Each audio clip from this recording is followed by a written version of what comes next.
Hello दोस्तों, एक बार फिर से स्वागत है आप सभी का अतुल्य आरएस ऑनलाइन क्लासेस में। मैं सुनील बादू प्रस्तुत हूँ लेकर के राजस्थान का भूगोल। और राजस्थान के भूगोल में दोस्तों हम पढ़ रहे थे राजस्थान की नदियाँ, और राजस्थान की नदियों के अंतर्गत हम पढ़ रहे थे बंगाल की जो खाड़ी नदी तंत्र है आपका, जिसमें मैंने आप तक प्रेषित किया था कि चंबल नदी और बाणगंगा नदी के बारे में। और चंबल का डिवाइडेशन किया था जिसमें सहायक नदियाँ पार्वती, काली सिंध, बामनी, कोराल, बनास, सीप आदि बताई थी। और इनके अंतर्गत भी इनके सहायक नदियाँ मैंने आप तक प्रेषित की थी। और बाद में हम जो है बनास नदी को सबसे पहले पढ़ चुके थे पिछली क्लास में, जिसका डायग्राम ये देखिएगा मैंने आप तक बना दिया था। ये देखिए दोस्तों, बनास नदी की बात हम पूरी डिटेल में यहाँ पे कर चुके थे कि बनास का उद्गम जो है खमनोर की पहाड़ियाँ राजसमंद से होता है, बाद में ये सवाई माधोपुर, रामेश्वर, चंबल में जा कर के मिल जाती हैं। तो यहाँ तक दोस्तों अपनी कहानी क्लियर हो गई थी। और फिर मैंने कुछ विशेषताएं आप तक प्रेषित कर दी थी बनास नदी की, जो कुल लंबाई है 480 किलोमीटर, विशेषता कि राजस्थान में पूर्णतः बहने वाली सबसे लंबी नदी है। परियोजना जो इस पर है, नंदसमंद परियोजना है, बीसलपुर परियोजना है, ईसरदा परियोजना है, सारी हम कर चुके थे। तो आप लोगों को अच्छा भी लगा होगा। तो दोस्तों आज जो है हम जो आपकी बनास नदी है, इसकी सहायक नदियों की बात इस क्लास में करने वाले हैं। और इस क्लास में हम जो इसकी सहायक नदियाँ उसकी डिटेल आप तक प्रेषित करना चाह रहा हूँ, तो आप साथ साथ लिखते जाइएगा। नंबर 1 की बात करें तो बनास की सहायक नदी एक है बेड़च। कौन सी? बेड़च नदी। तो बेड़च नदी की दोस्तों हम बात करने वाले हैं। किसके अंतर्गत? हमने पढ़ा था कि बनास की जो सहायक नदी है बेड़च, मेनाल, कोठारी, खारी, मोरेल, डाई, इनकी बात हम करेंगे इस क्लास के दौरान। तो बेड़च नदी के संदर्भ में आप लिखिएगा, एक तो इसके उपनाम पूछ लिए जाते हैं। एक इसको आहड़ नदी कह देते हैं। क्या कहते हैं? एक नाम था इसका आहड़ नदी मिलता है हमें, या फिर कई जगह लिखा मिलता है आयड़ नदी। कौन सी नदी? आयड़ नदी के नाम से भी इसे जाना जाता है। तो ये दोनों ही नाम जो हैं प्रचलन में हैं, बेड़च हैं, आहड़ हैं, आयड़ नदी हैं। तो सारे नाम हमें इत्मीनान से मिलते हैं। तो आप जो है अच्छे तरीके से सुनते रहिएगा, साथ साथ नोट डाउन कीजिए, ताकि आपको अच्छा मैटर जो है प्रोवाइड करवा रहा हूँ उसका पूरा उपयोग जो है आप कर सकें परीक्षा में। तो उद्गम स्थल लिखिएगा। उद्गम स्थल की बात करते हैं। हालांकि मैंने बनास वगैरह का उद्गम स्थल नहीं लिखा है। आपको पता है कि खमनोर की पहाड़ियाँ राजसमंद से निकलती हैं वो, तो वहाँ जो ज़रूरी बातें थी मैंने आप तक प्रेषित कर दी। अब आप बेड़स का उद्गम स्थल लिखिएगा। गोगुंदा की पहाड़ियों से निकलती हैं। कहाँ से? गोगुंदा की पहाड़ियों से। कहाँ से निकलती है दोस्तों? गोगुंदा की पहाड़ियों से। और गोगुंदा की पहाड़ियाँ कौन से ज़िले में अवस्थित हैं? उदयपुर में। समझ में आई दोस्तों? तो उदयपुर गोगुंदा की पहाड़ियों से निकलती है आपकी बेड़स नदी। और फिर जो है आगामी हम बात करें तो बात करते हैं इसके प्रवाह क्षेत्र की। किसकी बात करें? प्रवाह क्षेत्र की। तो प्रवाह क्षेत्र जो है इसका दोस्तों आपके 3 जिलों में मिलता है। एक तो उदयपुर में, जहाँ से इसका उद्गम होता है। उदयपुर के बाद जो है आपको चित्तौड़गढ़, कौन सा गढ़? चित्तौड़गढ़ में। और फिर चित्तौड़गढ़ के बाद कौन सा? भीलवाड़ा। ये 3 जिले जो हैं जिनमें प्रवाह क्षेत्र है। कौन सी नदी की बात कर रहे हैं? बेड़च नदी की बात दोस्तों हम कर रहे हैं। तो इसी तरह से आप जो है इसका समाप्ति स्थल लिखिएगा। बेड़च का समाप्ति स्थल की बात करते हैं। तो समाप्ति स्थल में आप लिखें बनास नदी बिगोद भीलवाड़ा में, यानी बनास नदी में समाप्त हो जाती हैं जाकर के किस स्थान पर? बिगोद। ये जो बिगोद आपका स्थान है ये पड़ता है भीलवाड़ा ज़िले में। कौन से ज़िले में अवस्थित है? भीलवाड़ा में बिगोद, जहाँ पे त्रिवेणी संगम भी बनता है, मैंने आप तक प्रेषित भी किया था। तो नेक्स्ट इसकी कुछ और अन्य विशेषताओं की बात हम बेड़स की कर लेते हैं। यहाँ पे अन्य विशेषताओं में आप देखिएगा इसकी विशेषता क्या है बेड़स की। तो बेड़स नदी का जो प्रारंभिक नाम है वो आहड़ नदी है। और उदय सागर झील में जैसे ही उदयपुर में गिरती है, तो उदयपुर में जो आपकी उदय सागर झील है इसमें गिरती है। इसके पश्चात बेड़स जो है इसका नाम हो जाता है। आयड़ नदी का नाम क्या हो जाता है? बेड़स के नाम से जाना जाता है। तो लिखिए बेड़स नदी, बेड़च नदी का प्रारंभिक नाम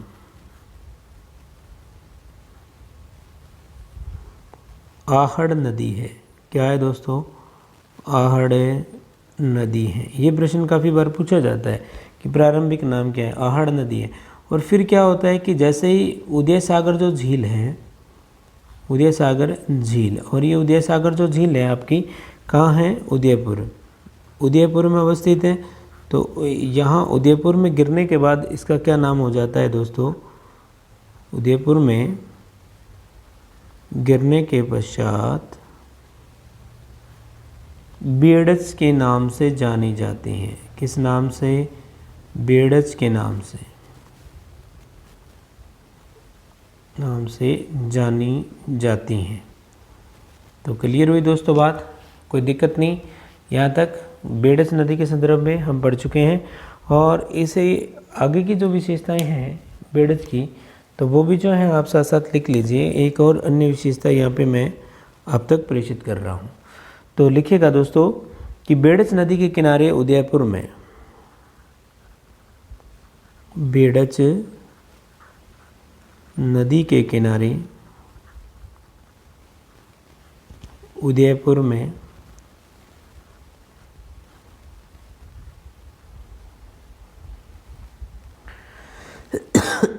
आहड़ सभ्यता, कौन सी सभ्यता? आहड़ सभ्यता, या इसे धूलकोट भी कहते हैं, जिस टीले पे मिली हैं। धूलकोट ताम्र नगरी के नाम से जानते हैं। क्या?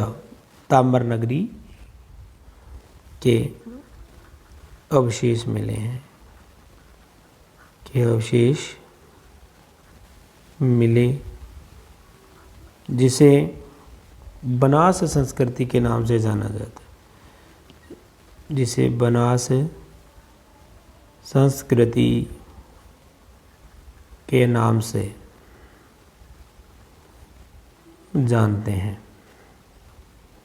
समझ में आई दोस्तों? तो बनास संस्कृति के नाम से भी जो है आपकी आहड़ सभ्यता को जानते हैं। और जहाँ जिस टीले पे ये मिली उसे धूलकोट कह देते हैं, और इसे ताम्र नगरी के नाम से भी जाना जाता है। ताम्र युगीन सभ्यताओं की जननी गणेश्वर हैं, लेकिन ताम्र नगरी आहड़ को कहा जाता है। तो क्लियर हुई बात दोस्तों? तो ये आपका बेड़च का योगदान है बनास के अंदर, कि बेड़च की क्या क्या मुख्य विशेषताएं हैं। बेड़च को आहेड़ नदी या आयड़ नदी के नाम से भी जानते हैं। और उद्गम स्थल आपको पता है कि गोगुंदा की पहाड़ियाँ उदयपुर से निकलती हैं। प्रवाह क्षेत्र में मैंने लिखाया कि उदयपुर, चित्तौड़गढ़ और भीलवाड़ा में 3 जिलों में बहती हैं। समाप्ति स्थल इसका बनास नदी में मिलती हैं। कहाँ मिलती हैं? बिगोद में मिलती हैं। बिगोद स्थान कहाँ पड़ता है? भीलवाड़ा में। और इसका प्रारंभिक नाम आहेड़ है। और उदय सागर झील में जैसे ही उदयपुर में गिरती हैं उसके पश्चात इसका नाम बेड़च हो जाता है। और बेड़च नदी के किनारे उदयपुर में मैंने आप तक प्रेषित किया कि आहड़ सभ्यता का विकास हुआ, जिसे ताम्र नगरी कहते हैं। और इस पूरी संस्कृति को बनास संस्कृति के नाम से जानते हैं। तो यहाँ तक किसी प्रकार की कोई दिक्कत नहीं हुई होगी।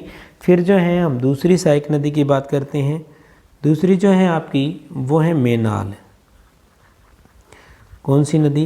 मेनाल नदी की बात करते हैं प्रिय विद्यार्थियों। तो मेनाल नदी जो है इसका उद्गम स्थल की बात करें, उद्गम स्थल, तो उद्गम स्थल में आप देखिएगा कि एक स्थान है बेंगू। बेंगू किसान आंदोलन आपने पढ़ा ही होगा, रामनारायण चौधरी का योगदान काफ़ी रहा था वहाँ। और ये जो बेंगू ठिकाना है आपका, ये कहाँ पड़ता है? चित्तौड़गढ़ में। तो बेंगू से निकलती हैं, और बेंगू कहाँ पड़ता है? चित्तौड़गढ़ में। फिर जो है प्रवाह क्षेत्र की बात हम करते हैं, तो प्रवाह क्षेत्र जो है आपका मेनाल नदी का 2 जिलों में रहता है। एक तो चित्तौड़गढ़ में बहती हैं। कौन से ज़िले में? चित्तौड़गढ़ में। और दूसरा आप लिखेगा भीलवाड़ा में। कौन सा वाड़ा है? भीलवाड़ा। दूसरा जिला कौन सा? भीलवाड़ा। समझ में आई दोस्तों? तो 2 जिलों में इसका प्रवाह क्षेत्र रहता है। इसी तरह से हम बात करना चाहें इनके संदर्भ में अन्य विशेषताओं की, तो आप जो हैं लिख सकते हैं कि इसका समाप्ति स्थल तो समाप्ति स्थल देखिएगा, समाप्ति स्थल के अंतर्गत देखिएगा दोस्तों कि इसकी समाप्ति कहाँ होती है। तो बनास नदी में मिलती है, आपको पता है जा कर के। किस में मिलेगी, किसकी सहायक है, मेनाल बनास की है तो बनास में मिलेगी। और कहाँ मिलती हैं, बिगोद में मिलती हैं। और बिगोद स्थान अपन जो है बेड़ज के संदर्भ में भी पढ़ चुके हैं। कहाँ पड़ता है आपका, भीलवाड़ा ज़िले में पड़ता है, जहाँ पर त्रिवेणी संगम है, मेनाल, बेड़ज और बनास, ये तीनों नदियाँ मिलती हैं। नेक्स्ट जो है इसके संदर्भ में आप एक और बात लिखिएगा कि जो विशेषता है इसकी, उसकी बात यहाँ पे करने वाले हैं, उसकी बात लिखिएगा। लिखिए दोस्तों कि मेनाल नदी भीलवाड़ा में, कौन से वाड़ा में, भीलवाड़ा में मेनाल जलप्रपात का, मेनाल जलप्रपात यानी झरना का निर्माण करती हैं, करती हैं। तो आपसे पूछ लिया जाए कि मेनाल जो जलप्रपात है कौन सी नदी पर अवस्थित है, तो कौन सी नदी पर, आपकी मेनाल नदी पर, जिसका उद्गम बेंगू से होता है। बेंगू चित्तौड़गढ़ में है, 2 जिलों में, चित्तौड़गढ़ और भीलवाड़ा में बहती हैं। फिर जो है बनास नदी में भीलवाड़ा के पास आपकी जाके मिल जाती है और मेनाल जलप्रपात जो है इस पर अवस्थित है। नेक्स्ट अपन अगली जो सहायक नदी है उसकी बात करते हैं। प्रिय विद्यार्थियों, मेरे हिसाब से आप लोगों को बहुत अच्छे तरीके से समझ आ रहा होगा। आप अतुल्य आरएस ऑनलाइन क्लासेस से यूं ही जुड़े रहें और अच्छे से आप जो है कमेंट बॉक्स में बताइएगा किसी प्रकार की कोई दिक्कत हो तो अति शीघ्रतापूर्वक जो है आपकी समस्याओं को दूर किया जाएगा, हल किया जाएगा। नेक्स्ट जो बनास की सहायक नदी है आपकी, एक आती है कोठारी नदी। कौन सी, कोठारी नदी की बात करते हैं। तो लिखिएगा कोठारी नदी के संदर्भ में कुछ जानकारियाँ बेसिक जो हैं आप तक प्रेषित की जा रही हैं। तो सबसे पहले तो इसका उद्गम लिखते हैं अपने कि उद्गम कहाँ से होता है। तो उद्गम में लिख लीजिए दिवेर की पहाड़ियों से। कौन सी पहाड़ियाँ हैं, दिवेर की पहाड़ियाँ। तो दिवेर की जो पहाड़ियाँ हैं आपको पता ही है, दिवेर तो काफ़ी चर्चित रहा हुआ है, महाराणा प्रताप के संबंध रहा है इसका काफ़ी, राजसमंद जिले में है। दिवेर की पहाड़ियाँ कहाँ अवस्थित है, राजसमंद जिले में। और फिर जो है 2 जिलों में ये बहती हैं। प्रवाह क्षेत्र आप लिख सकते हो, एक तो आपका ज़िला है राजसमंद जहाँ से इसका उद्गम होता है, और दूसरा आप लिख सकते हो भीलवाड़ा, यहाँ भी जो है कोठारी नदी बहती है। समझ में आई। तो नेक्स्ट जो है समाप्ति स्थल की बात करते हैं। ये समाप्ति स्थल कौन सा है, तो लिखिएगा कोठारी का समाप्ति स्थल। तो समाप्ति स्थल के अंतर्गत आप दोस्तों लिखिएगा बनास नदी, बनास नदी। एक स्थान है नंदराय, कौन सा, नंदराय। और ये जो नंदराय स्थान है आपका भीलवाड़ा में पड़ता है, और नंदराय भीलवाड़ा के पास जाकर के कहाँ मिल जाती है, बनास नदी में मिल जाते हैं, कोठारी नदी। समझ में आई दोस्तों बात। फिर जो है इसकी कुछ विशेषता आप तक प्रेषित कर देता हूँ कि कोठारी नदी की विशेषता जो है क्या है।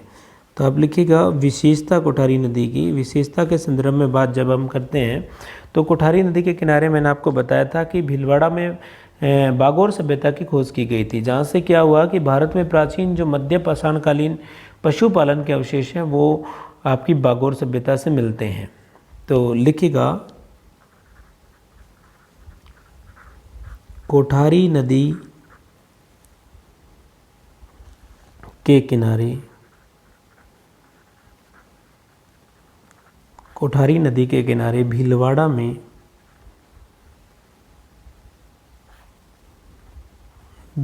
में बागोर सभ्यता, कौन सी सभ्यता, बागोर सभ्यता की खोज की गई,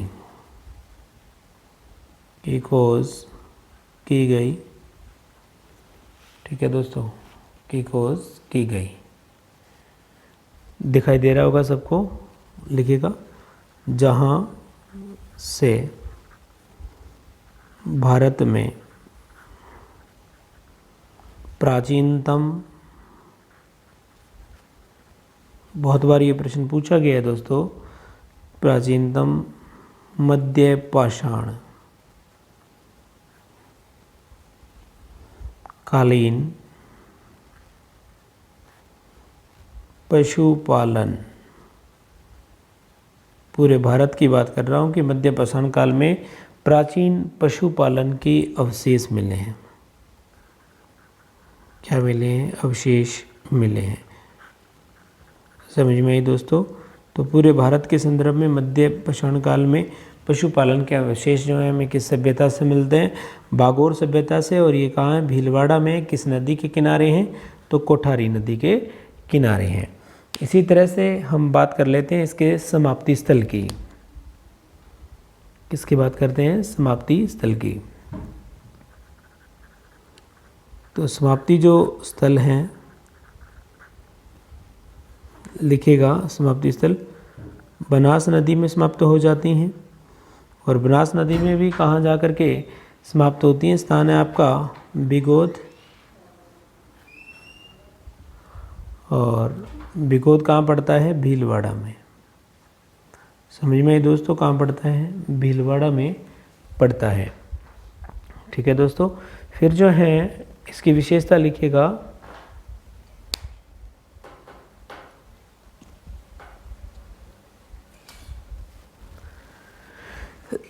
समाप्ति स्थल बनास नदी, बिगोद, भीलवाड़ा में।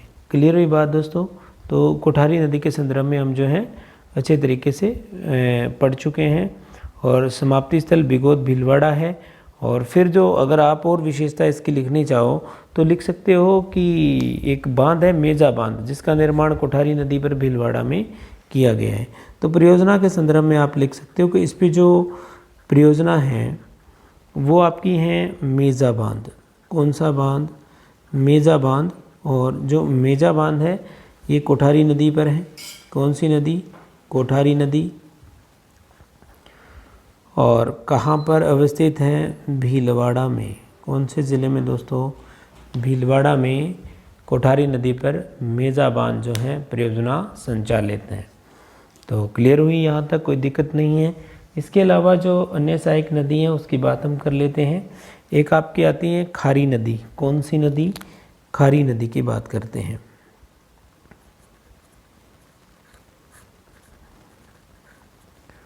जो कि आपकी बनास की सहायक है। खारी नदी का अगर हम उद्गम की बात करते हैं तो बिजराल गांव की पहाड़ियाँ हैं दोस्तों राजसमंद में। कौन से गांव की? बिजराल ग्राम की पहाड़ियाँ। बिजराल ग्राम की पहाड़ियाँ। और ये कहाँ पड़ती हैं? राजसमंद जिले में।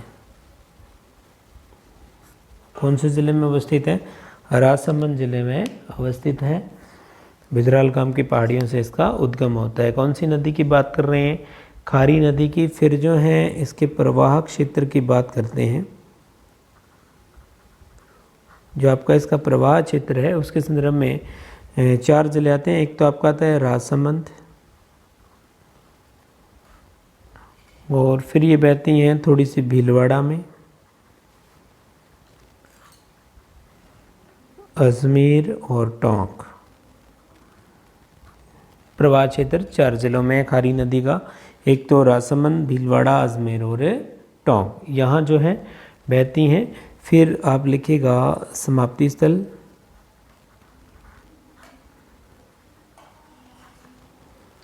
समाप्ति स्थल में बनास नदी।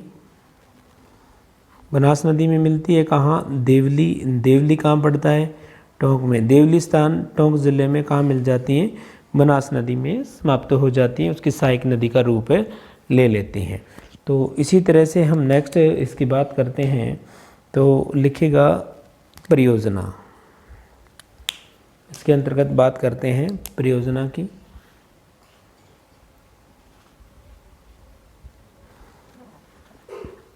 तो परियोजना लिखिएगा खारी नदी पर।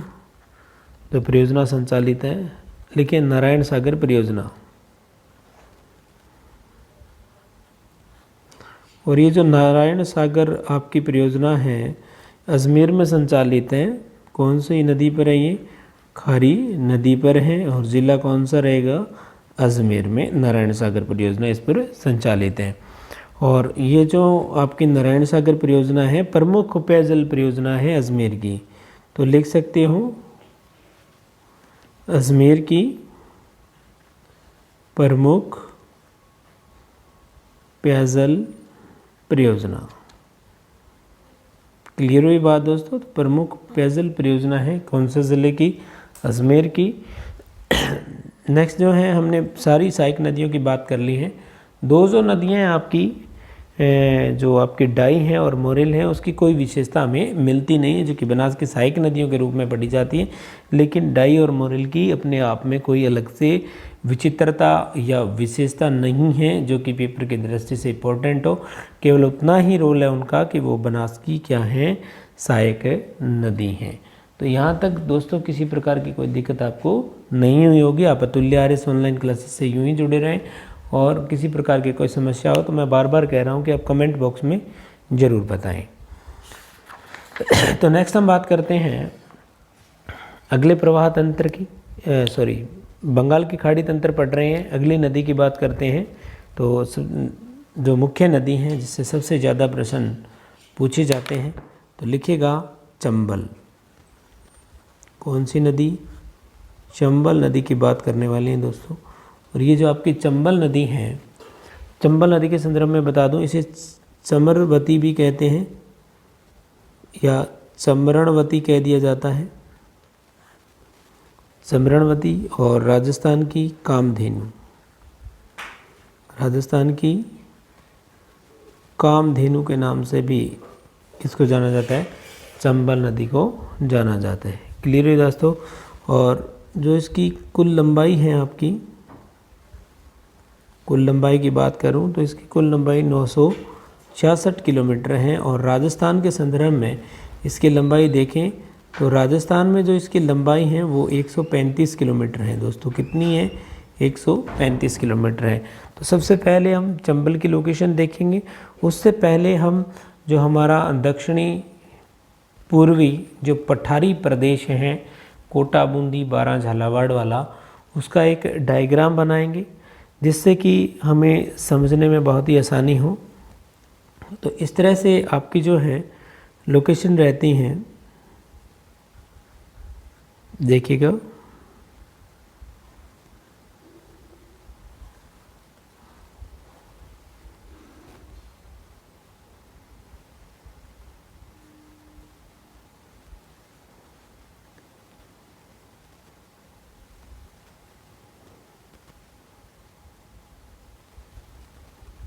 इस तरह से हमारा दक्षिणी पूर्वी पठारी प्रदेश है। और दक्षिणी पूर्वी पठारी प्रदेश में यूं यहाँ से निकलती हैं चंबल आपकी, जनप आपकी पहाड़ी हैं मध्य प्रदेश में। यहाँ मैं पहाड़ी बना रहा हूँ, दिखाई दे रही होगी दोस्तों। थोड़ा सा हमारे पास यहाँ पे स्पेस कम है तो थोड़ा मैं ऊपर कर रहा हूँ पेज को, आपको विजिबल होगा। यहाँ इस तरह से देखिएगा, ये मान लीजिए कि जनापाव की पहाड़ी है। कौन सी? जनापाव की पहाड़ी। समझ में आई दोस्तों। जनापाव की पहाड़ियाँ भी बोल देते हैं इसको। ये एमपी में है, यानी मध्य प्रदेश में अवस्थित है। तो मध्य प्रदेश में अब देखिएगा,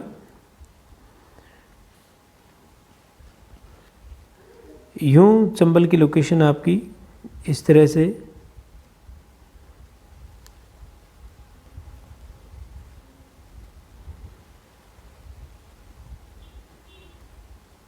यूँ चलती हैं चंबल।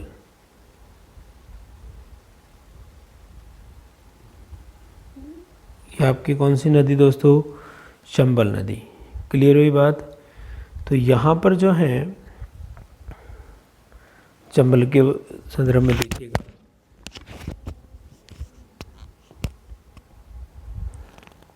इसकी शुरुआत में यहाँ देखिएगा दोस्तों चंबल में, तो यहाँ जो है आपका एक बांध बना हुआ है,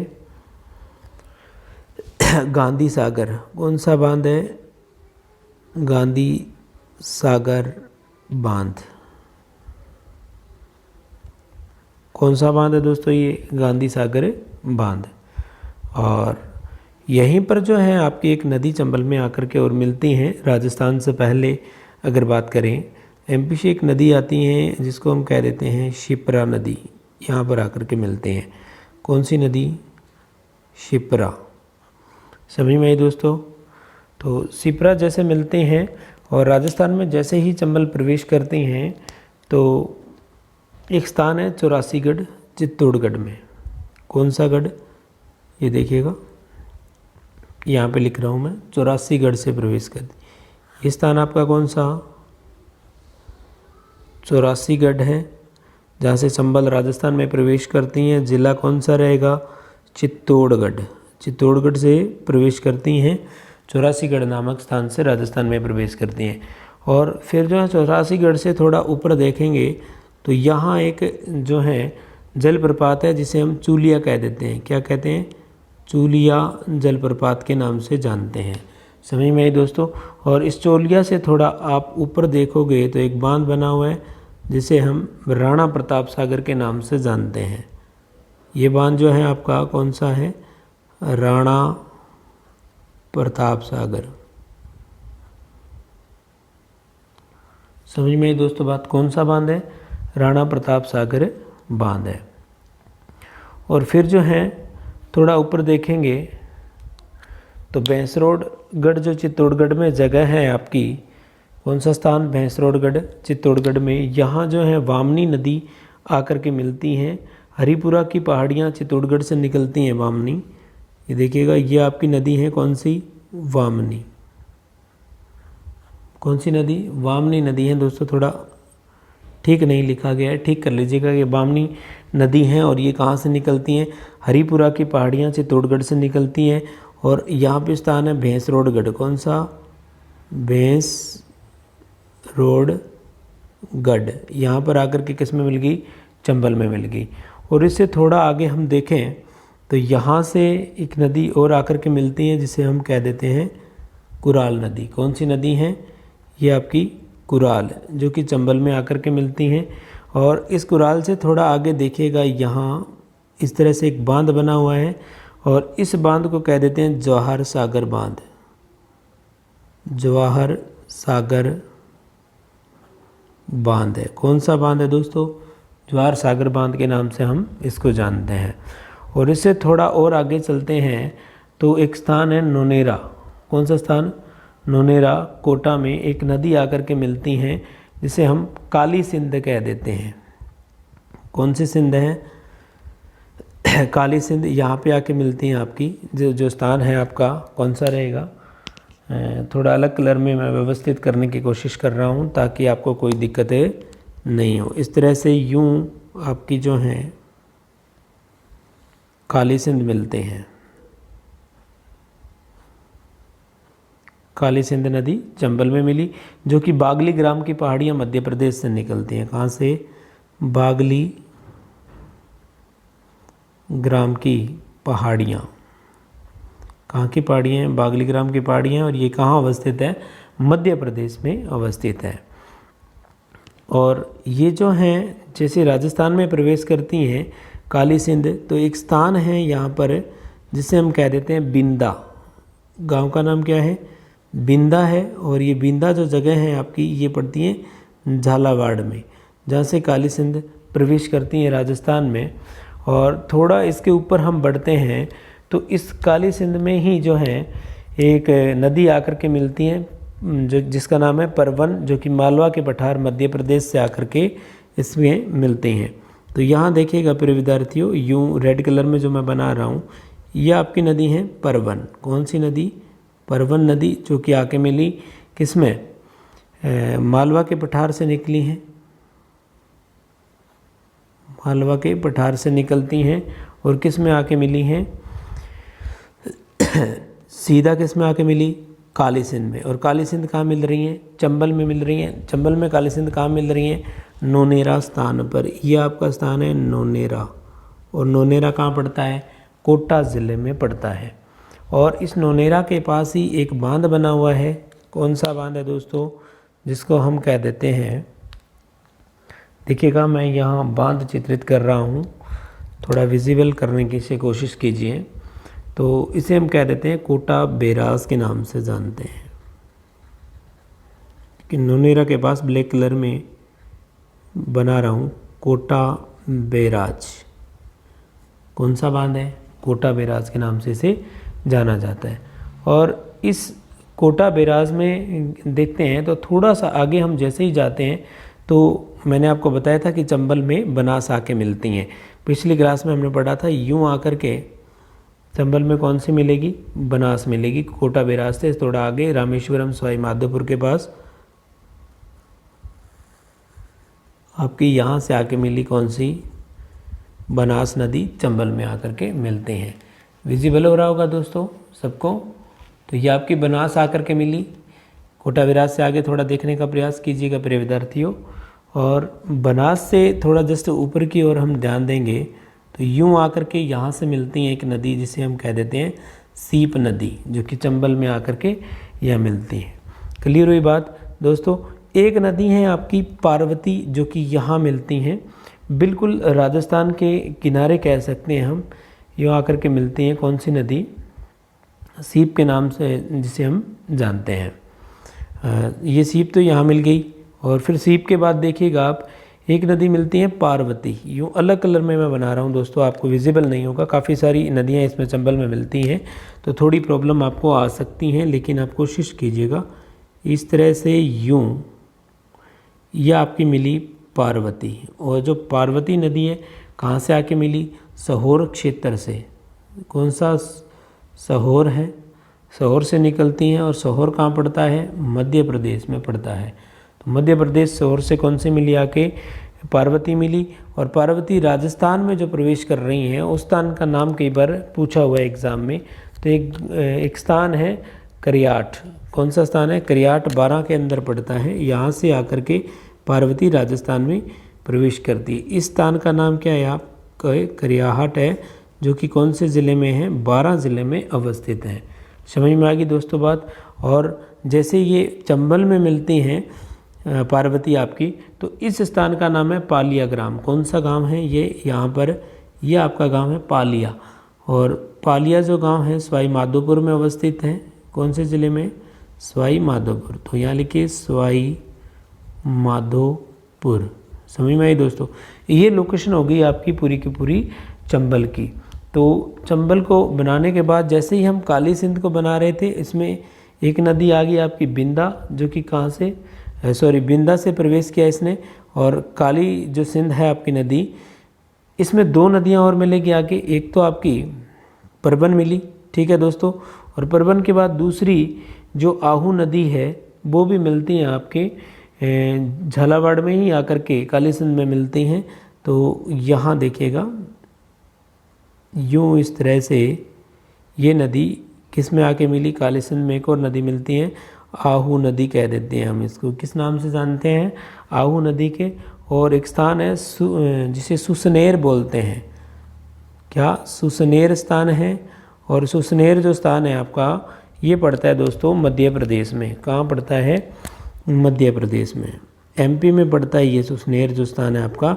और ये जो आहू नदी है राजस्थान में प्रवेश कहाँ से करती हैं, ये एक स्थान है नंदपुर। कौन सा पुर है, नंदपुर। और नंदपुर है ये आपका है झालावाड़ में। कौन से वार्ड में दोस्तों, झालावाड़ में। तो यहाँ तक किसी को कोई दिक्कत नहीं हुई होगी।